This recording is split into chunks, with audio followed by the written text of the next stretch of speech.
Hey guys, how are you? Welcome back to my YouTube channel. It's so good to see you guys back, and thank you for the support. Thank you for those who have been subscribing. Thank you for those who have been watching. Thank you for those who have been sharing. Thank you for those who have been recommending the channel to other people. Thank you so much. I'm really excited and I'm really grateful. May God bless you.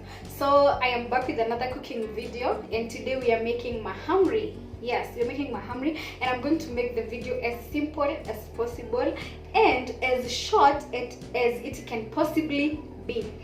For the new subscribers, my name is Victoria Karoki J, or Victoria Nzasu, or yeah, I have so many names, so let me leave it at that. So I'm going in with my ingredients. We have baking flour or wheat flour. I use self-rising. By the way, I use this for all my baking stuff, everything, apart from cooking flat breads, chapatis. I don't use the self-rising. And then here we have some warm milk, 500 ml. And then I'll go in introducing the rest of the ingredients as we go on with the procedure. So I'm going to start with what? Let's see. Don't worry, I have my ingredients around here. So I'm going in with a tablespoon of yeast, instant yeast. I use instant yeast, so that's good. Yeah, so there, and I'm gonna mix this thoroughly until it's mixed, and then I'm not going to leave the milk and yeast to sit for some time, because I will do that to the flour. I'll let the flour sit for some time before we can start cooking. And then I'm going to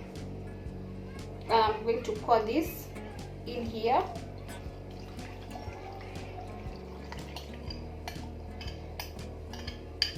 That's nice. And then we're going in with cardamom. This is iliki. A tablespoon is going to be enough, not too much, not too little. And then I'll go in with, like, let's say I don't like a lot of sugar in my stuff, so like 4 tablespoons of sugar is going to be enough for this flour, and that's enough. And then I also like using some salt, so like half a tablespoon is enough. So there we go. And then I'm gonna mix this together. Then we are going to make the dough as soft as possible, and after making it, we're going to let it sit for like an hour or so. I don't make these things in a hurry, because it's always good to give the dough enough time to rest so that it can rise, and then that makes your mahamri easier to rise as well. And then yeah, they get cooked properly. So I'm gonna mix this for a little bit.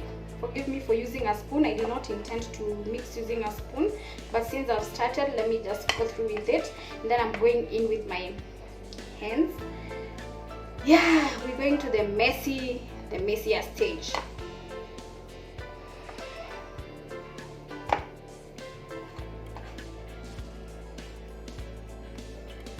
So now it's time. Let me put this here, and this should go up a little bit.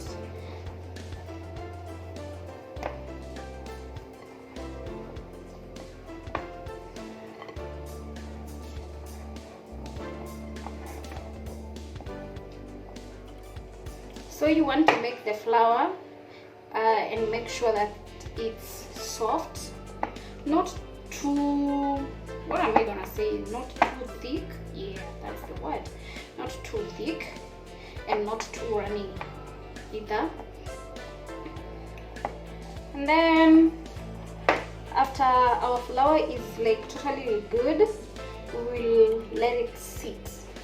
But that's not now. It takes time to make sure that the flour is nice and soft and everything, to allow all the ingredients to mix well and properly. So I'm gonna mix this for like 5 minutes or so, and then I'm gonna show you the results. Don't go anywhere. So guys, I'm done making this, but not totally done. I'll put some cooking oil or vegetable oil. You can use any oil that you like in your food. I'm using vegetable oil just to make the dough softer, and nicer before we can put it to rest.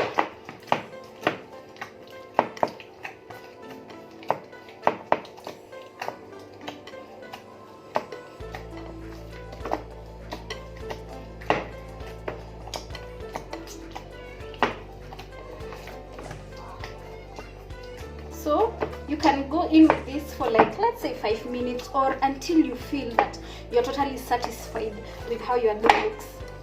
You know, sometimes it's a matter of following your own instincts and guts, because these things do not have like a standard measure, like you have to do this like for 10 minutes. No, so you do this until you're satisfied that your dough looks nice and good, and you're satisfied as the cook or as the chef, like you're totally satisfied by how the dough looks like.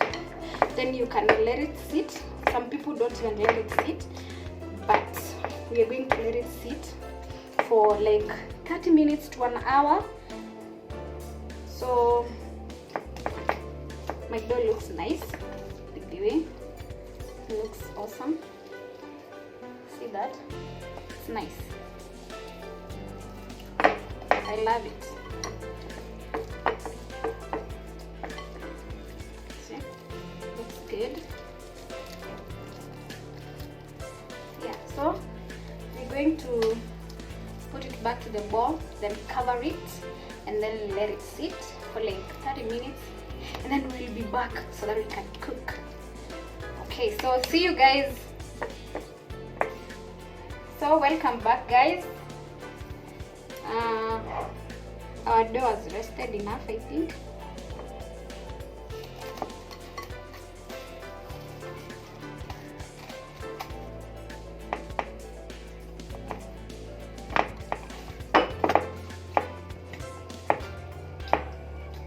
So it's nice, and I'm going to divide this.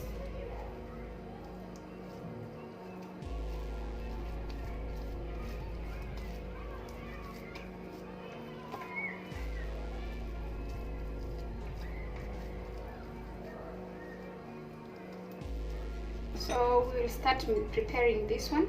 I'm going to put this aside, and then we can go on with preparing this one. So guys, you put some little flour,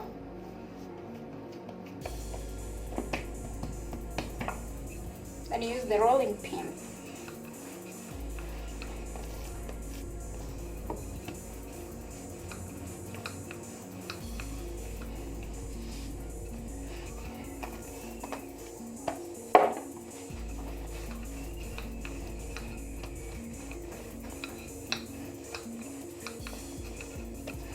So at first I roll it out like the whole, the big portion. I roll it out, all of it at the same time, and then I'm going to make smaller, what do I call them? Smaller what? Okay, you'll see them. Then those ones I'll roll out individually as I cook. So at this point, it's okay to put on the fire, the flames, and start heating your oil, because we'll be deep frying this.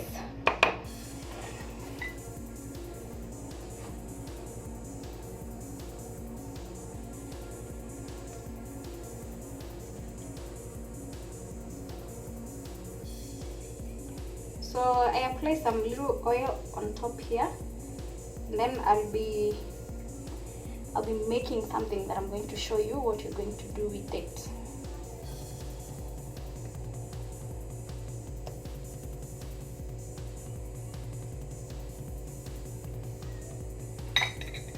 So now I'm going to roll this.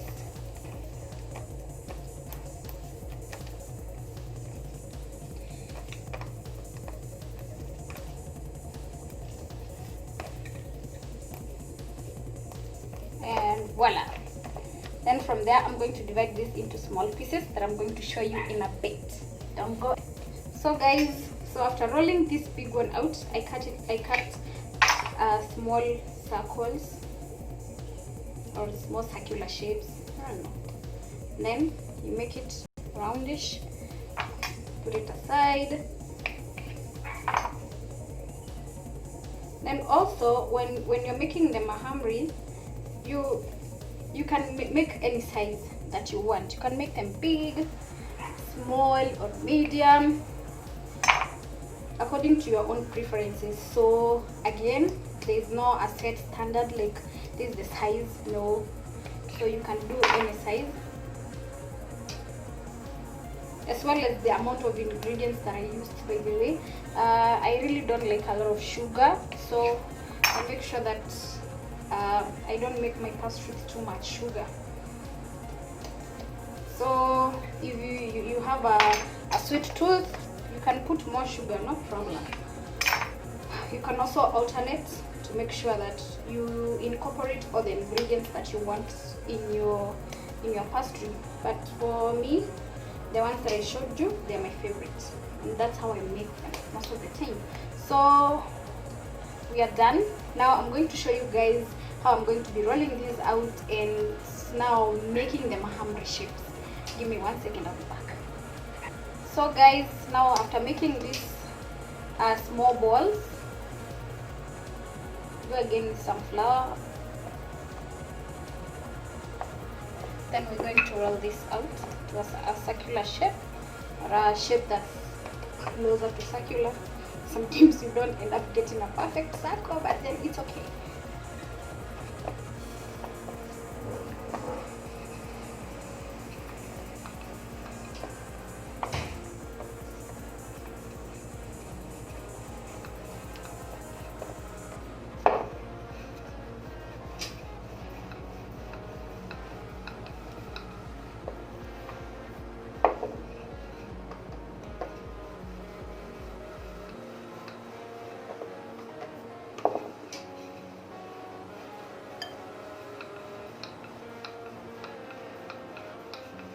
So by the way, you can make any shape.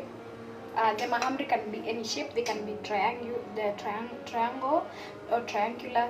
They can be rectangular, any shape, square, as you want. But I'm going to make them triangular.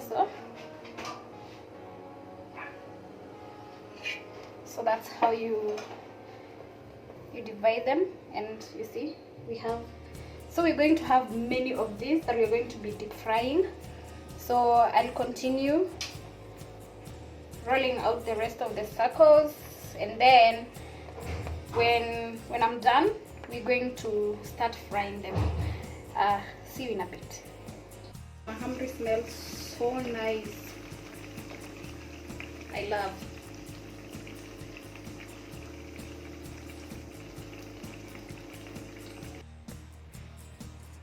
So guys, that's the last product. That's the results of our mahamri, and I have served some in these plates. They look delicious. I can't wait to have a taste. So yep, that's what we did today. Please subscribe to my channel, leave a thumbs up, share the video with your friends, and I'll see you in the next video. And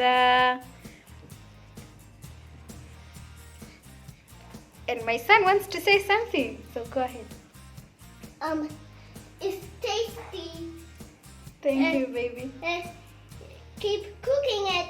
It's so delicious. Thank you, baby. I'll see you in the next video, guys. All the best. Bye bye.